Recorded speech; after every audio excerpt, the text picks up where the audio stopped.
ജീവിതം പരീക്ഷയെന്ന നേരറിഞ്ഞു പുഞ്ചിരിച്ച് ഉള്ളിൽ ആശിച്ചൊരുന്നമെത്തണം. കണ്ണീരില്ലാത്ത നാളിലെത്തണം.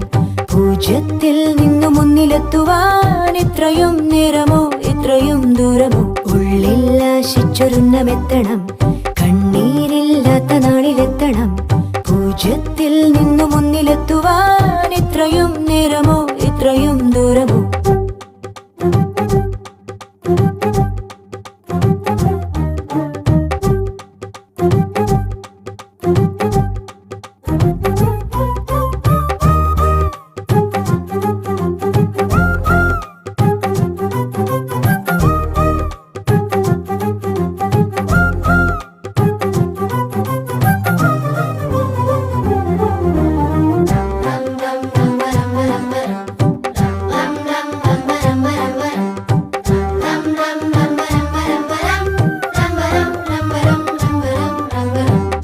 ചുവടിടറി വീഴാതൊന്നി ഗണിതമലയേറിപ്പോകാൻ ദുരിത വഴി താണ്ടും സൂത്രം ചെറുകുളികയായി കയ്യിലേകുമോ? അളവുകളിലാണെന്നെന്നും ഭൂമിയുടെ താളം പോലും പഠനമു